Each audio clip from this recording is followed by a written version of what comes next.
আসসালামু আলাইকুম সবাইকে ইনভেস্টিং নো হওয়ার পক্ষ থেকে স্বাগতম জানাচ্ছি আমাদের আজকের টেকনিক্যাল অ্যানালাইসিস এর এডুকেশনাল টিউটোরিয়াল ভিডিওতে। জেনে রাখবেন আমরা কোনো বাই সেলের নির্দেশনা প্রদান করি না। শেয়ার বাজারে বিনিয়োগ অবশ্যই ঝুঁকিপূর্ণ। আহ, কোনো রকমের লায়াবিলিটিস আমাদের থাকবে না বা আমরা এটার জন্য লায়াবল থাকবো না। আপনাদের বিনিয়োগ আপনাদের নিজেদের হাতে, কাজেই ভালোভাবে জেনে বুঝে আপনারা আপনাদের সিদ্ধান্তগুলো নিবেন। আজকে আমরা বেশ কিছু জিনিস দেখব এবং সেই সঙ্গে আপনাদেরকেও দেখানোর চেষ্টা করব। আপনারা যদি একটু মনোযোগ দিয়ে বুঝার চেষ্টা করেন, ভিডিওটা যদি একটু লম্বাও হয়, একটু ধৈর্য সহকারে যদি পুরো ভিডিওটা মনোযোগ দিয়ে দেখেন, তাহলে মার্কেটের আমি মনে করি যে এ টু জেড আপনার একটা আইডিয়া হয়ে যাবে এবং আপনি নিজেই সেই জিনিসগুলো পরবর্তীতে নিজে নিজে করতে পারবেন ইনশাআল্লাহ। প্রথমেই আমরা আপনাদেরকে দেখাবো যে মার্কেটের বর্তমান ট্রেন্ড অ্যাকচুয়ালি কি রকম অবস্থায় আছে সেটা। ভিডিওর আগে একটু বলে নেই, আমাদের দুজন ভিউয়ার বলেছিলেন যে কিভাবে support resistance trend line channel এগুলো ড্র করতে হয়। সেটা আমি আজকে ইনশাল্লাহ দেখাবো। তো আপনারা যদি থেকে থাকেন অবশ্যই মনোযোগ সহকারে দেখবেন। আর একজন জানতে চেয়েছিলেন যে এমি ব্রোকারে আমি যেই রিটার্নের কাজটা দেখিয়েছিলাম, অর্থাৎ এক মাসে কতটুকু রিটার্ন আসছে, এক সপ্তাহে কতটুকু আসছে, এই ফাংশনটুকু কিভাবে আহ, করতে হয়, সেটা আমি আজকে একটু দেখানোর চেষ্টা করবো। কাজে আপনারা আমার সঙ্গেই থাকুন। আশা করি আপনারা এটা আজকে শিখে যেতে পারবেন ইনশাল্লাহ। তো আমরা আজকে দেখব আহ,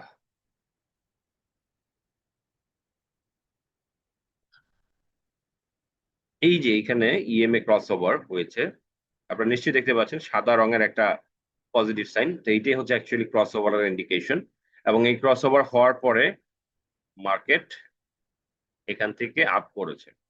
এটা যেহেতু রিসেন্ট টাইমে হয়েছে, আমি আপনাদেরকে একটু প্রিভিয়াস আরো কয়েকটা এইরকম প্যাটার্ন দেখানোর চেষ্টা করব। এই যে এখানে ক্রস ওভার হয়েছে, মার্কেট আপ।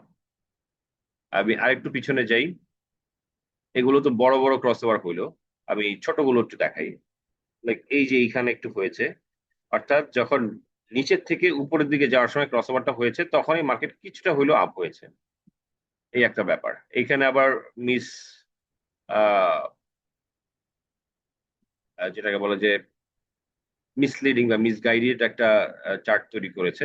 তো এটাও ফাইন্ড আউট করা যায়। আমি বলবো যে ক্রস ওভার কেন আহ, ধরেন এই ধরনের বুলিশ মুভ হতে পারে, সেটা কিভাবে আমরা ধরবো। এই যে ক্রস ওভার উপর দিকে গিয়েছে। তো আমরা মোটামুটি দেখতে পেলাম যে যখনই এই ইএমএ ক্রস ওভারটা আমরা দেখতে পাই, আমরা মার্কেটে একটা বুল রান দেখতে পাই।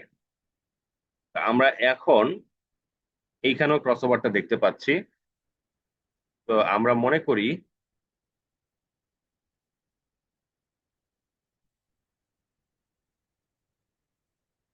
এইখানকার ক্রস ওভারও, যদি আর একটু জুম করি, এই যে নিচের দিক থেকে উঠছে, উঠে এইটাকে ক্রসিং করে এখন আস্তে আস্তে উপরের দিকে যাওয়ার একটা প্রচেষ্টা আমরা দেখতে পাচ্ছি।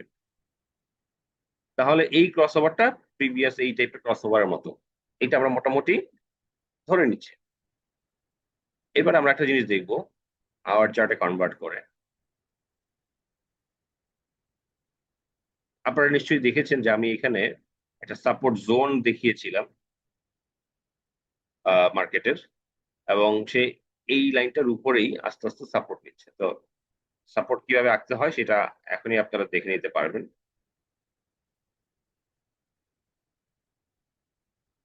আমরা একটু দেখে দেখে নেওয়ার চেষ্টা করি। তো আমরা নতুন করে এই জোনটাকে পেলাম। ওকে, একটা অ্যাসেন্ডিং ট্রায়াঙ্গেলের মতো হচ্ছে, মার্কেট এই রেঞ্জ বাউন্ডের মধ্যে আপ ডাউন করতেছে। যেটা হতে পারে টেকনিক্যালি, আমরা যখন টেকনিক্যাল অ্যানালাইসিস করি, আমরা সম্ভাব্যতা যাচাই করার চেষ্টা করি এবং একটা অনুমান আগে থেকে প্রি এজিউমড একটা ধারণা নিয়ে রাখি। একটা না, কয়েকটা ধারণা নিয়ে রাখি, এবং যেটার সঙ্গে মার্কেটের মুভমেন্ট ম্যাচ করবে আমরা ওই ধারণার সাপেক্ষে আমাদের এক্সিকিউশন গুলা করবো। অ্যাকচুয়ালি টেকনিক্যাল অ্যানালাইসিস আপনাকে এই সহায়তাটাই করবে। আপনি যদি ঠিকমতো এটা বের করতে পারেন, তাহলে আপনার 2-3টা ফরকাস্টিং থাকবে, যেইটা ম্যাচ করবে সেই ফরকাস্টিং অনুযায়ী আপনি আপনার এক্সিকিউশন গুলো চালাবেন। এখন আমি আপনাদেরকে যে জিনিসটা দেখাবো, লাইক আমি এটাই নেই, এই যে ট্রায়াঙ্গেলটার অ্যাসেন্ডিং অবস্থা, এটা আস্তে আস্তে এটা কি হবে, এরকম জিগজ্যাগ করে করে একটা পর্যায়ে যে মোমেন্টাম ভালো থাকলে উপরের দিকে ব্রেকআউট হবে অথবা নিচের দিকে নেমে যাবে। তা আমি ধরে নিলাম যে মার্কেটের উপরের দিকে হওয়ার সম্ভাবনাটা হয়তো বেশি। কেন বললাম সেটা, লজিক্যাল কারণগুলো আমি একটু পরেই আপনাদের সঙ্গে শেয়ার করব। আমরা প্রথমে ধরে নিলাম যে মার্কেট এখান থেকে মানে ব্রেকআউটটা করবে উপরের দিকে। তো আমি প্রথমে যে জিনিসটা করব, যে এই যে রেঞ্জ, এই যে টোটাল রেঞ্জ, যদি এইভাবে আসলে ধরতে হয় না, ধরতে হয় এমনি ভার্টিক্যালি এরকম সমান সমান ভাবে। তা আমি এটাই ধরলাম। এই জিনিসটাকে ব্রেকআউটের পরে আমি যদি এখানে অ্যাড করি, তাহলে এটা কিন্তু ইন্ডিকেট করে কত, 5,688। তার মানে আমাদের প্রিভিয়াস, আমি এবারে যদি এটা ওয়ান ডে চার্টে চলে যাই, এই দেখেন, এই যে রেজিস্ট্যান্স জোন, আপনি দেখতে পাচ্ছেন যে এই যে রেজিস্ট্যান্স এখান থেকে পড়ে গিয়েছিল, এই যে এখান থেকে পড়ে গিয়েছিল, তা আরেকবার এই জায়গায় কিন্তু ইন্ডিকেট করে। তো পুরো মার্কেটটাকে অ্যাকচুয়ালি যারা মেকার ক্যাটাগরির যারা, তারাও কিন্তু এই টেকনিক্যাল অ্যানালাইসিস গুলো দেখে এবং করে। তো তারাও কিন্তু খুব সূক্ষ্মভাবে এই যে মেকানিজম গুলো, এই মেকানিজম গুলো কিন্তু তৈরি করছে। এবং এই যে টপ করতেছে, এটা দেখতেছেন যে খুব সূক্ষ্মভাবে আপনাদের অগোচরে অথবা আপনারা বুঝতেও পারছেন না, মার্কেটটাকে আস্তে আস্তে এই রকম প্যাটার্নের দিকে নিয়ে যাচ্ছে। বিকজ আগের তুলনা তো 2010 সালের পরে মানুষ যেই পরিমাণ টেকনিক্যাল অ্যানালাইসিস দেখতো, প্র্যাকটিস করতো, এখন তার থেকে শতগুণ বেড়েছে। এবং টেকনিক্যাল অ্যানালাইসিস ড্রিভেন আপনার ট্রেডিং এখন সবাই কম বেশি করে। সো মেকার যারা, তারাও এই জিনিসটাকেই কাজে লাগিয়ে কি করছে, যে আপনি কখন ট্রিগার হবেন একটা স্টক সেল করে দিতে, অথবা আপনি কখন ট্রিগার হবেন একটা স্টক বাই করতে, সেইটা এখন তারা কি করে, এই অ্যানালাইসিস এর মাধ্যমে বের করার চেষ্টা করে। যেমন আমি যদি বলি যে এইখানে ব্রেকআউট হলে বুলিশ মোমেন্টাম ক্রিয়েট হবে, যদি টার্নওভার বাড়ে, ভলিউম বাড়ে, তাহলে এইখান থেকে কি হবে, মার্কেট এই পর্যন্ত যেতে পারে। আপনি একটা ধারণা পেলেন, আপনি মনে করলেন যে তাইলে এইরকম হলে আমি এইভাবে কি করব, মার্কেট অ্যাক্টিভ হবো। আপনি মার্কেট অ্যাক্টিভ হওয়া মানে কি, ঘন ঘন বাই সেল করা। মেকার যারা আছে, তারা কি করবেন, এই যে ধারণাটা, এটা শুধুমাত্র আমি একাই এটা দিচ্ছি এমন না, তাদেরও এরকম টিম আছে। তো তারাও এই জিনিসগুলো দেখে, ও আচ্ছা, তাহলে আমি এইভাবে যদি মার্কেটে সাপোর্ট দিয়ে ব্রেকআউটটা করাই, রিটেল ইনভেস্টরদের পার্টিসিপেশন বাড়বে। আর রিটেল ইনভেস্টরদের পার্টিসিপেশন বাড়লে আমি যদি পুশ করি, তারাও পুশ করবে, এবং এই পুশ করার যে প্রতিযোগিতা, এই প্রতিযোগিতায় মার্কেট আস্তে আস্তে ইন্ডেক্স বাড়বে। এবং একটা নির্দিষ্ট মানে লিমিট পর্যন্ত এটা যাবে। এরপরে মার্কেটে যদি ভলিউম সাপোর্ট করে, মানে ডিমান্ড যদি সাইড যদি সাপোর্ট করে, তাহলে তারা কি করবে, অফলোড করা শুরু করবে। তো how the mechanism works this way, আপনি হয়তো বুঝতেছেন না, বাট আজকে হয়তো একটা মানে ইনডেপথ স্ট্র্যাটেজিক্যাল এবং সাইকোলজিক্যাল বিষয় আপনাদের সঙ্গে শেয়ার করলাম। এবং এই বিষয়গুলো হচ্ছে আমি গত 16 বছর ধরে এই স্টক মার্কেটের সঙ্গে একেবারে বলতে পারেন যে খুব ক্লোজলি রিলেটেড বা কাজ করছি, এবং খুব ক্লোজলি এমন সব বিষয় আমি দেখেছি বা বলতে পারেন যে আমার প্র্যাকটিস হয়েছে এবং আমি করতে দেখেছি, এগুলো আমাকে প্র্যাকটিক্যাল এই এক্সপিরিয়েন্স গুলো দিয়েছে। এবং সেইগুলোর কিছু কিছু জিনিস ওভার টাইম আমি আপনাদের সঙ্গে শেয়ার করছি। তো কাজে আপনাদের উচিত হবে টেকনিক্যাল অ্যানালাইসিস এর মাধ্যমে এই ধরনের অপরচুনিটি গুলা খুঁজে বের করা। যখন দেখবেন মিলে যাচ্ছে, আপনি আর্লি এক্সিট নেওয়াটা আপনার জন্য বুদ্ধিমানের কাজ হবে। ঠিক একইভাবে কনফার্মেশন হওয়ার উপক্রম হলেই আর্লি এন্ট্রি দেওয়ার ব্যাপারটা আপনার অভ্যস্ত হইতে হবে। আচ্ছা, আমরা ইন্ডেক্সের ব্যাপারে বুঝলাম, আহ, যারা চ্যানেল কিভাবে ড্র করতে হয়, সাপোর্ট রেজিস্ট্যান্স কিভাবে ড্র করতে হয়, আমার মনে হয় যে আজকের এই ভিডিওর মাধ্যমে আপনারা শিখে গিয়েছেন। আবারও বলছি, আবারও একটু দেখিয়ে দিচ্ছি যে সাপোর্ট সবসময় নিচের দিকে থাকে, অর্থাৎ বটম লাইনের এই বটম গুলো আমরা যদি অ্যাড করি এটাই সাপোর্ট লাইন। ঠিক একইভাবে রেজিস্ট্যান্স হচ্ছে উপরের দিকে যেই লাইনগুলো থাকে সেইগুলোকে যদি আমরা অ্যাড করি তাহলে হচ্ছে রেজিস্ট্যান্স লাইন। এবং প্রাইস গুলো বা আপ ডাউন গুলো এই রেজিস্ট্যান্স বা সাপোর্ট জোনের মধ্যেই ম্যাক্সিমাম টাইম কি করে, আপ ডাউন করে। আচ্ছা, এবারে আমরা ইন্ডেক্সের বেলায় জানলাম, আমরা যদি ধরে নিই পজিটিভ সাইড, এখান থেকে ইন্ডেক্স বাড়তে পারে এটা ধরে নিচ্ছি। এখন যদি নেগেটিভ হয়, নেগেটিভ হলে কি হবে, ওই যে বললাম যে ডাউন স্লাইডিং হবে। তো আমরা একটু দেখবো, আমরা নেগেটিভ দিকে যাচ্ছি না, ধরে নিলাম যে নেগেটিভ হলে ডাউন স্লাইডিং যাবে এতটুকু। যদিও অ্যাকচুয়ালি নেগেটিভ কিছু হয়, আমি পরবর্তী একটা ভিডিওতে এটা নিয়ে আবার ডিটেল আলোচনা করব। যেহেতু এরকম কিছু এখনো ঘটে নাই, বরং এখানে একটা বুলিশ ক্রসওভার দেখেছি, এখানেও সেই রকম সিমটম দেখা যাচ্ছে। সো আমি এটা নিয়ে আলোচনা করি, তাতে করে আমার যারা ভিউয়ার আছেন তাদের, আপনাদের মাইন্ড ডাইভার্সিফাই খুব বেশি একটা হলো না, কনসেন্ট্রেশন থাকলে একটা টপিকের উপরে, এবং আমার ভিডিওটা খুব বেশি লেন্দি হলো না। এবারে আসেন, আমি গত বলতে পারেন 7-8 বছর ধরে নট অনলি যে টেকনিক্যাল অ্যানালাইসিস এর উপরে বেস করে অথবা অনলি ফান্ডামেন্টাল অ্যানালাইসিস এর উপরে বেস করে আপনার অ্যানালাইসিস করি এমনটা নাই। আপনাদেরকে নিশ্চয়ই 3-4টা ভিডিওতে আগে দেখিয়েছি যে ইন্স্যুরেন্স সেক্টর থেকে মানি ফ্লো হয়েছে, সেক্টর টার্নওভার থেকে, এবং কি পরিমাণ রিটার্ন দিয়েছে সেখানে স্মার্ট মেকাররা কিছু অফলোডও করেছে, সেরকম একটা ধারণা দেওয়ার চেষ্টা করেছি। তো আজকে ওই জিনিসগুলাই বলবো। তো এই জিনিসগুলো যে আমি বের করি এগুলো হচ্ছে ডেটা ভিত্তিক অ্যানালাইসিস বা রিসার্চ বলতে পারেন। এই ডেটা ভিত্তিক রিসার্চ গুলো যদি না করেন এখনকার সময়, মানে আমাদের ঢাকা স্টক এক্সচেঞ্জের এখনকার যে আহ, আমি বলবো যে স্মার্ট মানি হোল্ডার বা মেকার যারা, এবং টেকনিক্যাল অ্যানালিস্টও আছেন অনেকে, তারা এতটাই এখন স্মার্ট, আপনি তাদেরকে আহ, মানে তাদেরকে আপনি যদি বিট করতে হয়, আসলে বিট করার দরকার নাই। আমি বলবো যে তাদের সঙ্গে থেকে আপনাকেও যদি মানি মেক করতে হয়, আমার মনে হয় যে ডেটার ইউজ ছাড়া আপনার জন্য খুব টাফ হয়ে যাবে। কিভাবে, আমি সংক্ষেপে একটু আপনাদের সঙ্গে শেয়ার করছি, আপনারা নিজে নিজেই সেই জিনিসগুলো করতে পারবেন। প্রয়োজনে আমার এই ভিডিওটা বেশ কয়েকবার দেখে দেখে একটু নোট করেন, আর ডায়েরি মেনটেন করেন, ইনশাল্লাহ আপনারা পারবেন। ওকে, এবারে যাচ্ছি আমরা লঙ্কা বাংলার ওয়েবসাইটে যাচ্ছি। আমার এই এই কাজটুকু করার জন্য আমার লঙ্কা বাংলার ওয়েবসাইটের হেল্প নিতে হবে। তো আমি লঙ্কা বাংলার ওয়েবসাইটে গেলাম, আপনারা লঙ্কা বাংলার ওয়েবসাইটে যান। আমি আবার আপনাদেরকে শুরু থেকে নিয়ে যাচ্ছি। আপনারা এখানে দেখবেন যে ট্রেড স্ট্যাটাস, এই যে ডাটার কথা যে বললাম, অ্যাকচুয়ালি সেখানে এখানেই আসলে আপনাদের কাজ।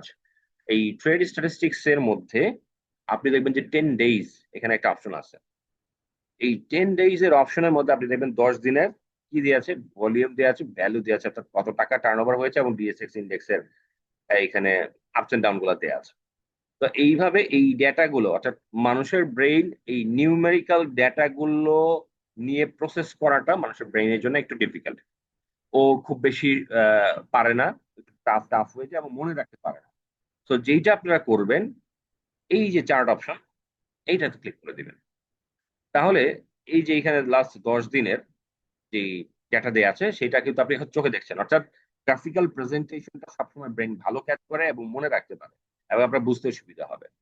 এই যে বার গুলো দেখছেন, লাল অথবা সবুজ, এখানে একটা ব্লু কালার আছে, যেটা এই বার গুলো হচ্ছে আপনার টার্নওভারের বার, অর্থাৎ এই সবগুলো টার্নওভার আপনার ইন্ডিকেট করছে। যেমন এটা 9,000 মানে হচ্ছে 900 কোটি, 6,000 মানে হচ্ছে 600 কোটি, তো এটা প্রায় 9,000 ছুঁই ছুঁই। এটা যদি আপনি যান তাহলে দেখবেন যে এইগুলো সবগুলো হচ্ছে 800 কোটি টাকার উপরে টার্নওভার। এখন এই 800 কোটি টাকার উপরে টার্নওভার গত 10 দিন ধরে কিন্তু কন্টিনিউ করতেছে।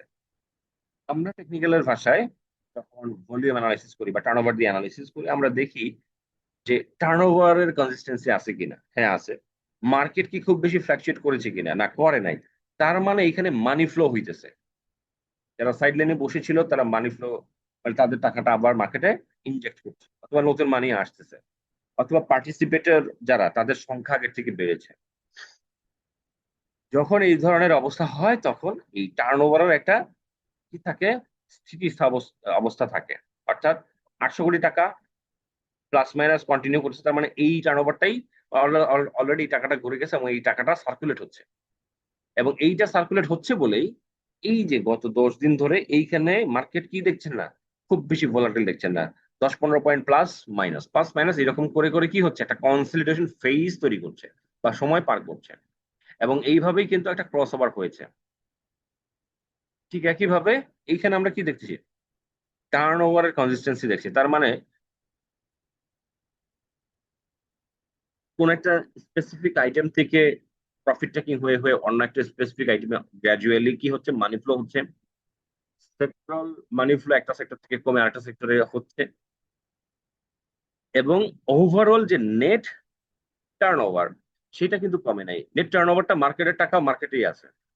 এইরকম যখন সিচুয়েশন, তখন আশা করা যায়, যেটা আমি বললাম, যে এই যে ডেটাটা পেলাম, এই ডেটাই আমাকে ইন্ডিকেট করছে যে এটা নিচের দিকে যাওয়ার সম্ভাবনা কম, উপরের দিকে যাওয়ার সম্ভাবনা বেশি। এবং উপরের দিকে যাওয়ার যখনই শুরু করবে, তখন ওই যে কি বললাম, যে মেকাররা পুশ করবে, রিটেল ইনভেস্টররাও পুশ করবে। এবং এটা একটা কম্পিটিশনের মতো হবে। এবং এই কম্পিটিশন কোন পর্যন্ত যে আবার গতিহীন হইতে পারে, ওই যে আপনাদের দেখালাম 5,680 পয়েন্ট, কিভাবে সিলিং ট্রায়াঙ্গেলের ডেথ যেটা হয় সেটার লেভেলটা। তো ধারণাগুলো কি আপনারা ধরতে পারতেছেন কিনা আমাকে কমেন্ট সেকশনে জানালে আমি খুশি হব।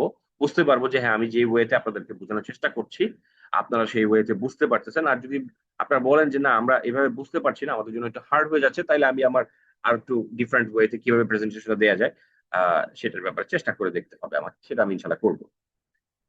আচ্ছা, এতক্ষণ বললাম ইন্ডেক্সের চার্টের কথা, ডেটার কথা বললাম, ডেটা দিয়ে কিভাবে কম্বাইন করে আপনি এই ধারণাগুলা একটার পর একটা লজিক, হ্যাঁ, মনে করেন আমি যদি বলি আরেকটু সহজ করে, ফরেন্সিক ইনভেস্টিগেশন হয় বিভিন্ন ক্রাইম সিনে বা ক্রাইমের। এই ফরেন্সিক ইনভেস্টিগেশন গুলো এইরকম বিভিন্ন রকমের প্রশ্ন দিয়ে ছোট ছোট ছোট ছোট, এবং এই ছোট ছোট প্রশ্নগুলো কোনটার সঙ্গে কোনটা লজিক্যালি একটা হয়, সেইগুলো তখন কানেক্ট করে। এই কানেক্ট করার পরে বিগার যে টোটাল ক্রাইমটা কে করেছে, কোথা থেকে করেছে, কেন করেছে, কখন মাস্টার প্ল্যান করেছে, এই জিনিসগুলো যেমন গোয়েন্দারা যেমন বের করে, স্টক মার্কেট নিয়ে আপনার যদি ব্যবসা করতে হয় আপনাকেও সেই সেম কাজটা করতে হবে। এবং এই এই যে যে ফরেন্সিক অ্যানালাইসিস যদি করেন বা রিসার্চ করেন, সেটার জন্য আপনার চার্ট লাগবে, সেটার জন্য আপনার ডেটা লাগবে, সেটার জন্য আপনার ইকোলজিক্যাল কি বলে নলেজ লাগবে, স্ট্র্যাটেজি লাগবে, এবং সর্বোপরি মার্কেটে সেটা এক্সিকিউট করার মতো আপনার সাহস লাগবে। রিস্ক আপনাকে নিতেই হবে, এই জন্যই আপনি সেকেন্ডারি মার্কেটে এসেছেন। এইবারে আমরা আরো কিছু জিনিস দিব। এটা হচ্ছে আমার স্টক, পাবলিকলি এটা আপনারা পাবেন।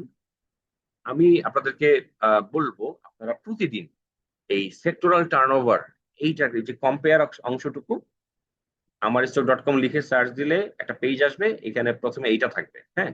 এটা তো টুডেজ ভ্যালু, আপনারা সবসময় টুডেজ ভ্যালু এবং কম্পেয়ার এই দুইটাই দেখবেন। কম্পেয়ার করলে আপনি দেখবেন যে এই যে এখানে ইঞ্জিনিয়ারিং সেক্টর থেকে মানি ফ্লো কমেছে 20%। তার মানে 174 কোটি টাকা ছিল আজ গতকাল, তার আগের দিন 20% অ্যাড করলে আপনার আরো প্রায় 30 কোটি টাকার মতো। তার মানে 200 কোটি টাকার উপরে ট্রেড ছিল, সেখান থেকে কমে 174 কোটি টাকায় নেমে আসছে।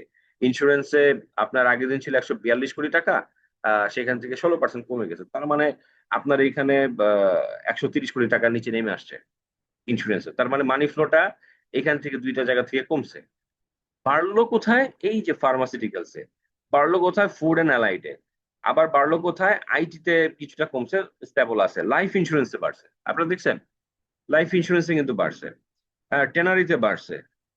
আর কোথায় আছে যে ইঙ্গিত যে এখানে কিছু কিছু করে হয়েছে, এই যে টেলিকমে বাড়ছে। তারপরে রিয়েল এস্টেট সম্ভবত কিছুটা বাড়তে পারে, সার্ভিস অ্যান্ড রিয়েল এস্টেট, এই যে না, এটা খুব একটা বেশি বাড়ে নাই। তাহলে এই যে যেইগুলোতে বাড়ছে আপনি যদি একটু ট্র্যাক করেন, একটা ডায়েরিতে যদি নোট করে রাখেন, আচ্ছা আমরা একটু নিচের দিকে থেকে দেখে আসি, তাহলে ট্যানারিতে বাড়ছে, তাহলে ট্যানারিতে বাড়ছে তারিখ দেন, এটা লিখে রাখেন যে ট্যানারিতে বাড়ছে কত টাকা ছিল আগের দিন, আজকে কত টাকা। আপনি 10 দিনের এরকম একটা চার্ট করেন বা টেবিল করেন, আপনি দেখতে পাবেন যে আপনি নিজেই এই মানি ফ্লো, সেক্টরাল মানি ফ্লোটা একটা পর্যায়ে যে বুঝতে পারবেন, ও আচ্ছা, আমরা যেমন এখানে, যেমন এই যে এখানে বলতেছে টেলিকম, টেলিকমে বাড়ছে, তার মানে টেলিকমে কি হইতেছে, পজিশনিং হইতেছে। আমি আবারও বলতেছি, এই যে এখানে মানি ফ্লোটা কমতেছে, তা মানি ফ্লো, আমার তো টোটাল মানি ফ্লোটা মানে নেট টার্নওভার তো ঠিক আছে 800 কোটি টাকার উপরে। 800 কোটি টাকার উপরে যদি নেট টার্নওভার ঠিক থাকে, তাহলে কোথায় টাকাটা গেল? এই যে টেলিকমে যে আস্তে আস্তে হয়ে যাচ্ছে, আপনার নজরে আসে নাই, আপনারা হয়তো অনেকেই এই জিনিসগুলো দেখেন না বা ম্যাক্সিমাম মানুষই দেখেন না। এই যে টেলিকমে যে আজকে বাড়লো, কালকে যে দেখবেন আবার হয়তো কমে গেছে, আবার 2 দিন পরে দেখবেন যে বাড়তেছে।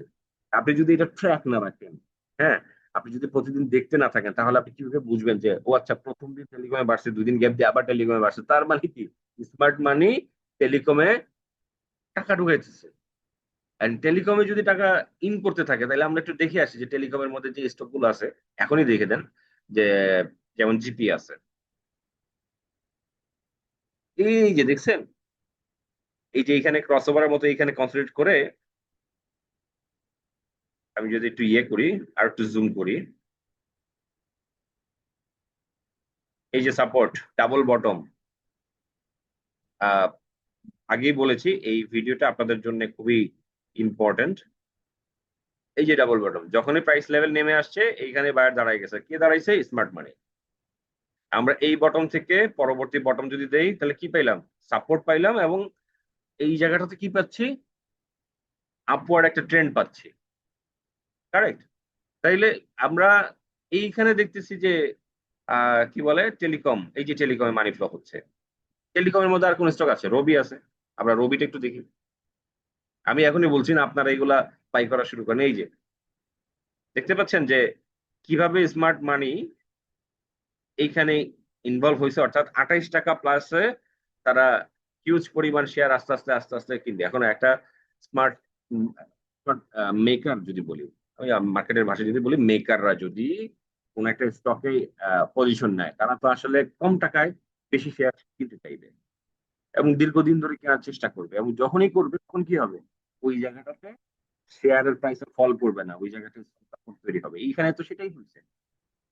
এবং এইখানে যে দেখেন, এটা কত তারিখ? 6 এপ্রিল। আজকে হচ্ছে আপনার 23 তারিখ। তো 6 থেকে 23, এইখানে তো মাঝখানে 15টা ওয়ার্কিং ডে আছে।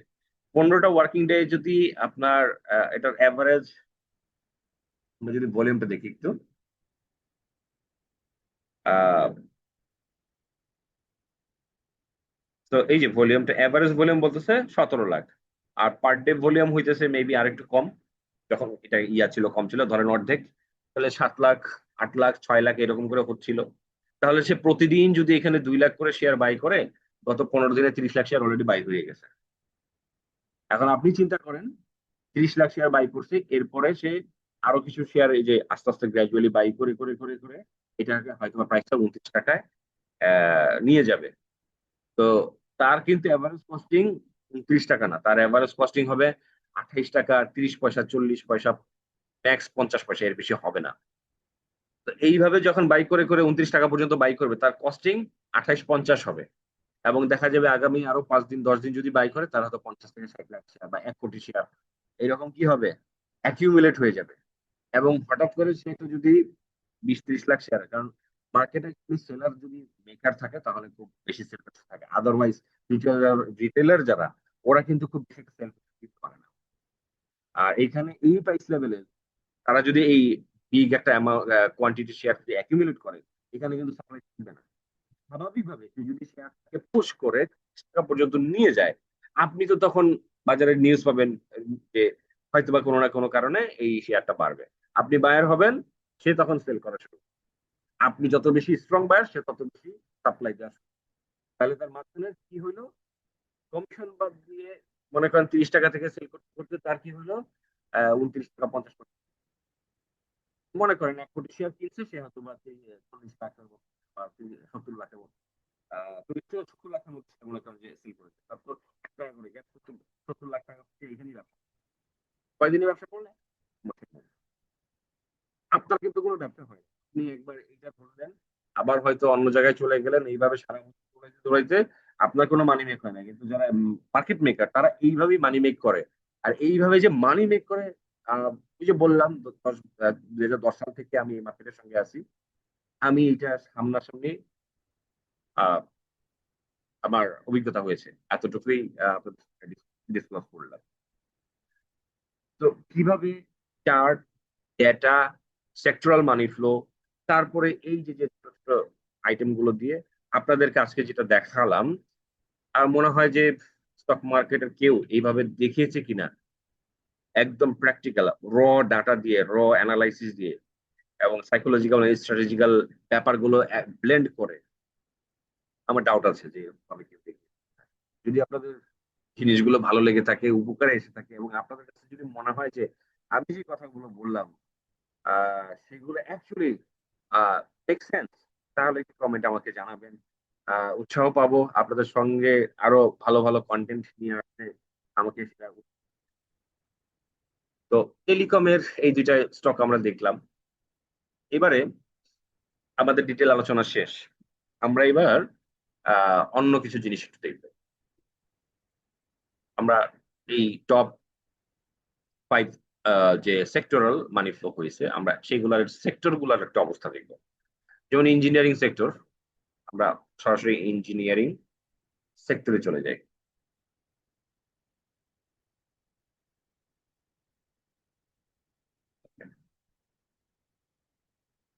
আমরা ইঞ্জিনিয়ারিং সেক্টরে চলে গেলাম। এটা সেক্টরাল মুভ বা চার্ট বলতে পারেন। এই সেক্টরাল চার্টে আপনাদেরকে এখন আমি রেজিস্ট্যান্স দেখাবো, কিভাবে রেজিস্ট্যান্স বের করতে হয়। তো আমরা এই যে ইয়েটা, জোনটা, আমরা এই একদম পিক একদিনের এটা অ্যাভয়েড করি, আমরা কাছাকাছি রেঞ্জটাকে নেই। সো নিশ্চয়ই দেখতে পাচ্ছেন এই যে রেজিস্ট্যান্সটা আঁকলাম, আমার টপ গুলো, এই যে একটা টপ, এই টপ, এই টপের সঙ্গে আমরা অ্যাড করে করে নিয়ে আসলাম, এক্সটেন্ডেড লাইন এখানে নিয়ে আসলাম, তার মানে resistance, resistance, resistance, resistance break করলে আরো মোমেন্টাম নিয়ে শেয়ার প্রাইস বাড়বে। আর যদি রেজিস্ট্যান্স ব্রেক না করে, এইখানে কনসিডারেট করে শক্তি ক্ষয় করে একটা পর্যায়ে আবার ডিক্লাইনিং করবে। সো ইঞ্জিনিয়ারিং সেক্টরের কোন স্টকে আপনি আর কি যেতে চাইবেন? আই উইশ না, আনটিল আনলেস এটার ব্রেকআউট না হচ্ছে, অথবা পার্টিকুলারলি গ্রুপ অফ মানে সেক্টরাল যে ইনস্ট্রুমেন্ট সেগুলো ভালো না হচ্ছে। এবারে আসেন আমরা একটু দেখার চেষ্টা করব ইঞ্জিনিয়ারিং সেক্টরের লিস্টেড যে কোম্পানিগুলো, সেগুলো একটু দেখার চেষ্টা করব। ভিডিওটা একটু বড় হয়ে যাচ্ছে, আমার মনে হয় আজকের ভিডিওটা আপনারা যদি দেখেন, আহ আমার মনে হয় না যে আপনার এরপরে মার্কেট নিয়ে বা টেকনিক্যাল অ্যানালাইসিস কাজ করে না এই ধরনের যারা কথা বলেন, তাদের কথা হয়তো বা এরপরে আপনারা শুনতে নাও ভালো লাগতে পারে। এবং টেকনিক্যাল অ্যানালাইসিস আপনার জন্য একটা বন্ধুর মতো সাপোর্টিভ টুল হইতে পারে। আমরা ইঞ্জিনিয়ারিং সেক্টরে যাচ্ছি, আফতাবটো আনোয়ার গ্যালভানাইজিং, আমরা আনোয়ার গ্যালভানাইজিং এ যাই। আফতাবটো যেহেতু খুব একটা বেশি এখন ট্রেড হয় নাই, আমরা ওটা দেখবো না। আনোয়ার, আমরা যে রেজিস্ট্যান্সটা আঁকি, এই যে আমার মনে হয় এটা একটু রেড কালার, এই যে রেজিস্ট্যান্স, তার মানে আনোয়ার রেজিস্ট্যান্স আছে। আমরা আহ অনেক ভলিউম হচ্ছে, এরকম যদি দেখি, বিবিএস, বিবিএস কেবল, বিডি ল্যাম্প, এটাতে যাই, বিডি বিবিএস কেবলে যাই।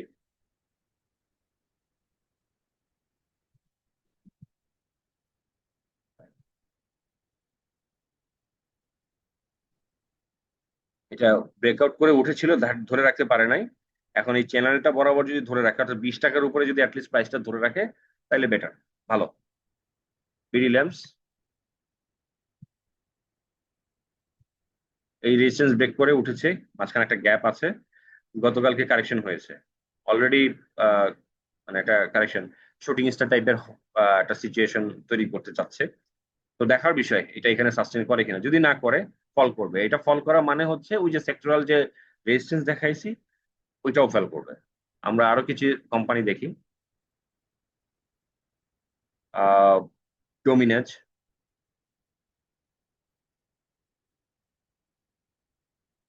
এটা তো মানে জাস্ট বেড়েই যাচ্ছে। এটা এটা কারেকশন হইলেও খুব একটা বেশি হওয়ার সম্ভাবনা দেখছি না। এইটারও ক্লারিফিকেশন আছে, এটা আমি আর এখানে পাবলিকলি দিচ্ছি না। আপনার খান ব্রাদার্সের কথা নিশ্চয়ই মনে আছে। খান ব্রাদার্স টাইপের র্যালি এগুলো হচ্ছে আপনার আহ, এখন খান ব্রাদার্স 50 টাকায় নেমে আসছে। আপনার সি পার্লার রেডি হইতে দেখছেন, নেমে আসছে। আহ এরকম আরো অনেক রেফারেন্স দেওয়া যাবে। তো এটার এখানে আসলে ডিসক্লোজ করছি না বা কোনো কিছু বলছি না। তো এইরকম ভাবে প্রত্যেকটা স্টক যদি আমরা এরকম দেখি, রানার আউট আছে, লাস্ট আমরা রানার এই যে double top formation, resistance face করেছে, কারেকশনে চলে গিয়েছে। তো আলটিমেটলি এখান থেকে যদি বলি যে ইঞ্জিনিয়ারিং সেক্টরে যদি রেজিস্ট্যান্স ব্রেকআউট হয়, তো রেজিস্ট্যান্স ব্রেকআউট হবে কখন? যখন এই আইটেমগুলোর ব্রেকআউট হবে। এই আইটেমগুলোর যদি ব্রেকআউট না হয়, সেক্টরাল রেজিস্ট্যান্সের ব্রেকআউট হবে না। আমরা লাস্ট আরেকটা স্টক দেখবো, বা সরি, স্টক নয়, আমরা সেক্টরাল মুভমেন্ট দেখবো। সেটা হচ্ছে যে ইন্স্যুরেন্স, যেহেতু এটা সেকেন্ড পজিশনে ছিল, আমরা ইন্স্যুরেন্সে যাই।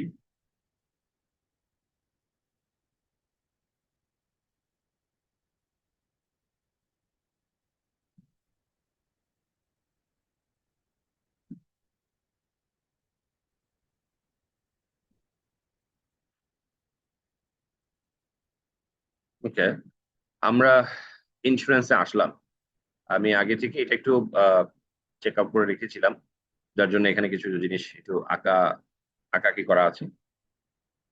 ইন্স্যুরেন্স সেক্টরে কিন্তু রেজিস্ট্যান্স ফেস করছে, আমি এটা ক্লিয়ার করে দিই। ক্লিয়ার করে দিয়ে আমি আবারও আপনাদেরকে একটু এঁকে দেখাই।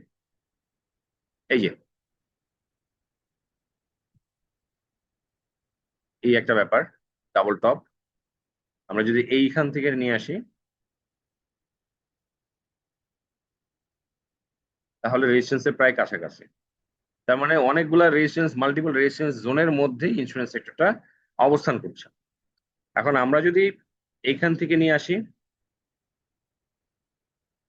তাও রেজিস্ট্যান্স, মানে এই শর্ট টাইম ফ্রেমে যদি নিয়ে আসি, সবকিছু আমরা ক্লিয়ার করি, আবার একটু দেখার চেষ্টা করি, উইকলি চার্টে যাই।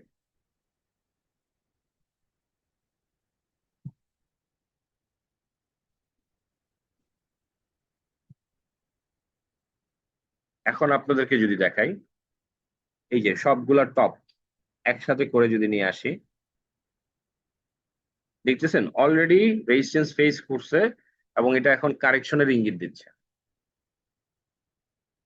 এই যে ক্যান্ডেল, উইকলি ক্যান্ডেল, যেটা গত এক সপ্তাহে তৈরি হয়েছিল, সেটা দেখেন। ক্যান্ডেলের বডিটা নিচের দিকে বেশি, উপরের দিকে কিন্তু ক্যান্ডেলের বডি নাই। উপরে দিকে কি আছে? স্টিক বলে, উইক বলে। তো উপরে দিকে উইকটা যখন বড় থাকে, তার মানে কি?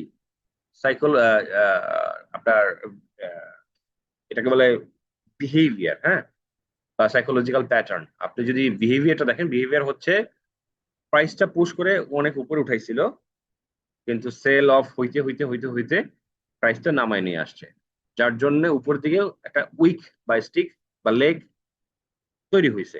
আর বডিটা অপেক্ষাকৃত ছোট হয়ে গেছে। যদি বডিটা ছোট না হয়, মারুবুজু বডি হইতো, বুঝতাম যে এটার মধ্যে স্ট্রং অবস্থা, বুলিশ, মানে বায়াররা খুব বেশি অ্যাক্টিভ, বায়াররা খুব বেশি স্ট্রং। পরবর্তী উইকে তারা এটাকে আরো বেশি বুলিশ করে ফেলবে। আর যেহেতু এখানে সেলাররা কিছুটা স্ট্রং ছিল, সে কি করছে? সেল অফ করছে, সেল অফ করে বডিটারে ছোট করে দিছে, উইকটারে বড় করে ফেলছে। আগামী সপ্তাহে ওই যে বললাম, যে এখানে যদি সেলার আরো বেশি ডমিনেট করতে থাকে, তার মানে এখান থেকে তারা তো আর বাই করবে না। এখানে তারা কি করবে? সেল করা শুরু করবে। সেল করে কোথায় কি করবে? ওই যে টেলিকমিউনিকেশনে মানি ফ্লো হয়েছে, নিশ্চয়ই আপনাদেরকে দেখাইছি, মনে আছে। এরকম টেলিকমের মতো হয়তো বা আরো কিছু কিছু সেক্টরে মানি ফ্লো আবার হইতে থাকবে। সেখান থেকে আইটেম তৈরি হবে। আই হোপ আজকের ভিডিওটা আপনাদেরকে আহ কিছু হইলেও শেখাতে সক্ষম হয়েছে। অবশ্যই কমেন্ট সেকশনে জানাবেন। আর লাস্টলি এখন আমি যে জিনিসটা দেখাবো, অ্যামির ব্রোকারের ইউজ। অ্যামির ব্রোকারে হচ্ছে এই কাজগুলো আমরা খুব সুন্দরভাবে করার চেষ্টা করি। তো আমরা এখানে হচ্ছে ওয়াচ লিস্ট তৈরি করি, হ্যাঁ। এখানে ব্যাংক, সিমেন্ট, মানে এগুলো সব সেক্টর। আপনার এই ঢাকা স্টক এক্সচেঞ্জে ওখানে যে সেক্টরে যতগুলো ইনস্ট্রুমেন্ট আছে, আপনি এখানে এক একটা ধরে ধরে নামের পরে লাইক আমরা যদি কোনো স্টক এখানে যেমন আমার আমার ফেভারিটে আপাতত কোনো স্টক নাই। আমি বললাম যে ঠিক আছে, আমার যেহেতু টেলিকমে মানি ফ্লো হইতেছে, তার মানে এটা অবজার্ভ করতে হবে আমাকে। তাহলে টেলিকমের মধ্যে কি কি স্টক আছে আমরা একটু দেখি। পিএসসি, পিএলসি, রবি, আর হচ্ছে গ্রামীণফোন। আমি একটা কাজ করলাম, আমি ফেভারিটের মধ্যে জিপিটা নিয়ে আসলাম। কিভাবে? এই যে জিপি বের করলাম, এটা রাইট বাটন ক্লিক করলাম এখানে।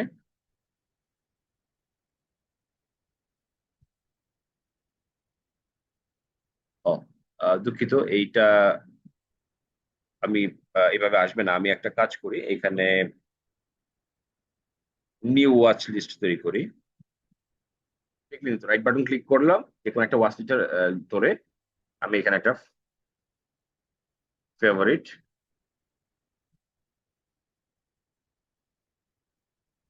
ওয়াচ লিস্ট তৈরি করলাম। এখন এটা আমি রাইট বাটন আবার ক্লিক করে কি করলাম, অ্যাড সিলেক্টেড সিলেক্টেড সিম্বলস। এই যে মানে জিপিটা আছে, এই জিপিটা আমি এখানে, এই যে জিপি চলে আসছে। আবার আমি এখানে দিলাম রবি, ফেভারিটের রাইট বাটন, অ্যাড, রবি চলে আসলো। আমরা আরো কিছু স্ক্রিপ্ট দেখবো, আমি একবারে নিয়ে এসে তারপর আপনাদের সঙ্গে একটু শেয়ার করি। লাইক আমরা একটু টার্নওভারে যাই। আমরা ফুড অ্যান্ড অ্যালাইড, এই ফুড অ্যান্ড অ্যালাইড এর মধ্যে দেখতেছি যে টার্নওভারটা ভালো করছে।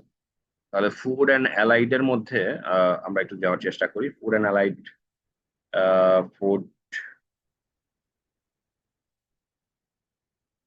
হ্যাঁ।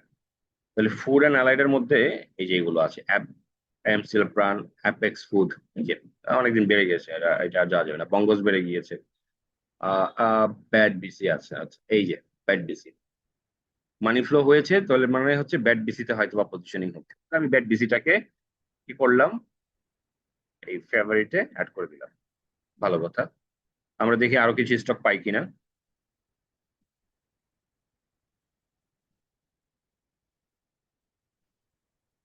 বিডি থাই ফুড কারেকশনে, এমারাল্ড, ফাইন ফুড, এগুলো ভালো না, আমি এগুলোতে যাব না।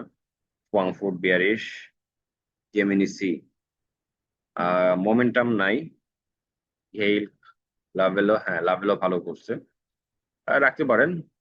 বাট আমি যেহেতু এটা ফান্ডামেন্টাল জানি, এটা নিয়ে অনেক নেগেটিভ নিউজ আসছে, আমি এটা আসলে রাখবো না। এনটিসি অলিম্পিক, এই যে অলিম্পিক, ম্যাগনি ক্রসওভার হচ্ছে অলিম্পিক, সো আমি অলিম্পিকটাকে রাখবো ফান্ডামেন্টাল স্টক। আমি আসলে সবসময় সাজেস্ট করি, নিজেও প্র্যাকটিস করি, রিস্ক ফ্রি যতটুকু এর আছে, রিস্কটাকে যত মিনিমাইজ করে, আপনি অল্প ইনকাম করেন বাট রিস্ক মিনিমাইজ করে করেন। টাকা হারায় গেলে, মানে 100 টাকা একবার যদি কোনো কারণে 70 টাকা হয়ে যায়, ওই 70 টাকায় 100 টাকা বানাইতে অনেক সময় লাগে, অনেক কষ্ট হয়, অনেকগুলা সাকসেসফুল ট্রেডের দরকার হয়। তা আপনি যদি 100 টাকাতে 95 টাকা বানান লস করে, 95 থেকে আবার 100 টাকা খুব ইজিলি যেতে পারবেন, কিন্তু 70 টাকা থেকে 100 টাকা যেতে অনেক অনেক কষ্ট করতে হয়। আমরা এগুলোর প্র্যাকটিস আমাদের করতে হয়, আহ, দেখতে হয়, এই জন্য আমরা বললাম আর কি। আহ, যারা করেন অ্যাকচুয়ালি তারা হয়তো বুঝবেন। রহিমা ফুড, এই যে ভালো করে নিউজ আসলে এটা এখান থেকে ভালো মোমেন্টাম পাবে। তো যেহেতু কনসিডারেট করছি একই প্রাইস লেভেলে, আমি এটাকেও অ্যাড করে রাখছি। আমরা শিওর যে আজকে এটা করছি তার মানে এগুলো আমার খুব ভালো ব্যবসা দিবে, আমি এটা শিওর না, এটা না জেনেই করতেছি, তো ধরে নিয়েই করতেছি যে ভালো ব্যবসা দিবে না। তারপরও যখন আমি মুভমেন্ট দেখবো, আমি তখন আমার প্ল্যানিংটা এক্সিকিউট করবো আর কি। আর কিছু নাই। তো আরডি ফুডটা একটু একটু বেটার মনে হচ্ছে, যে অ্যাটলিস্ট প্রাইসটা ধরে রাখছে। আমি এখানে এই যে 4-5টা স্টক পাইলাম। এখন হচ্ছে এই যে আমাদের একজন ভিউয়ার, উনি জানতে চাইছেন যে এমি ব্রোকারে আমি যে কাজগুলো করি সেগুলো কিভাবে করি সেটা একটু জানতে চাইছেন। তো আমি এইখানে কোয়ার্টারলি রিটার্ন, এটা যা আছে কোয়ার্টারলি না রেখে আমি এটা 1 মাসে দিই, মান্থলি রিটার্ন। 23 তারিখ যেহেতু আমার লাস্ট ডাটা আপডেট করা হয়েছে, মানে বৃহস্পতিবার, সেটা। আর এই যে এইখানে ফিল্টার, ফিল্টারের পরে এই যে ওয়াচ লিস্ট, যেহেতু আমি ওই যে একটু আগে লিস্ট তৈরি করেছিলাম সেটা ওয়াচ লিস্টে, এবং এখানে কি করেছিলাম, ফেভারিট একটা লিস্ট তৈরি করেছিলাম, আমি ওকে দিলাম, শো দিলাম। দেখেন, গত 1 মাসে শুধু আরডি ফ্লোটা 4% বাড়ছে, আর বাকি সবগুলা নেগেটিভ। নেগেটিভ হওয়া সত্ত্বেও আমি ওইখানে কি পাচ্ছি, মানি ফ্লোটা সেক্টরালি বাড়তেছে। এবং চার্টে কি দেখলাম, চার্টে কিন্তু দেখলাম যে শেয়ার অ্যাকিউমুলেশন হচ্ছে। তো আমি সবগুলোর কম্বিনেশনে কি করব, আস্তে আস্তে এগুলাতে পজিশন নেওয়া যায় কিনা, সেটার জন্য ফান্ড কতটুকু অ্যালোকেট করব, কেমন কি হইলে পরে আমার ওই যে বললাম যে ট্রিগার করা, আমাকে ট্রিগার করবে এটা বাইরে যাওয়া, অথবা ট্রিগার করবে হোল্ড অপেক্ষা করা, এই জিনিসগুলো তখন আমি প্রি প্ল্যানিং। তো আমি দেখতেই পেলাম যে এইগুলা পটেনশিয়াল, এই যে নেগেটিভ অবস্থা, তার মানে 1 মাস আগে ওইটা আমার, তো এখানে এটা যদি পজিটিভই হয়ে যায়, হ্যাঁ, তার মানে এখানে পজিটিভ হওয়া মানে আমার এই 5% 9% করে কি এনাফ। এরপরে যদি আরো কিছু অ্যাড হয় তাহলে আরো বেশি হলো।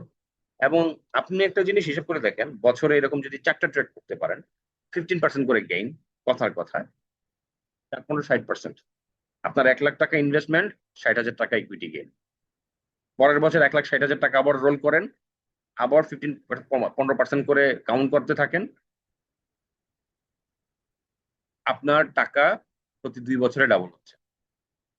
এবং এটার জন্য ডিসিপ্লিন ছাড়া কোনো বিকল্প নাই। আপনারা যারা শেয়ার মার্কেটে আসলে অনেক দিন ধরে ট্রেড করছেন, ব্যবসা করার চেষ্টা করছেন, পারছেন না ডিসিপ্লিনের অভাবে। কাজেই আপনারা যদি সেটা প্র্যাকটিস করেন, ইনশাল্লাহ ভালো করবেন। এবং সেই সঙ্গে এতটুকু আরেকবার একটু জানাচ্ছি যে আমাদের এগুলো কোনো বাইসেলের নির্দেশনা প্রদান করে না।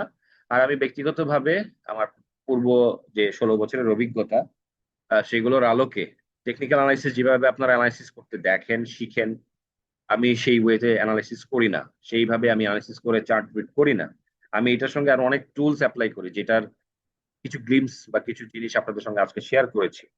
এবং উইদাউট ইট আমি আমি অ্যাকচুয়ালি এখানে নাথিং, আমি এখানে কোনো কিছুই করতে পারবো না, ফেল করব, প্রত্যেকটা স্টেপে ফেল করব। এবং এই জিনিসগুলোর কম্বিনেশনে হচ্ছে আমি কিছু কোর্সের ডিজাইন করেছি। আপনারা যদি কেউ ইন্টারেস্টেড থাকেন, নক দিলে আমি আপনাদের সঙ্গে সেগুলো ডিটেলস শেয়ার করতে পারবো। আহ আজকে এই পর্যন্তই, ভালো থাকবেন সবাই। আসসালামু আলাইকুম।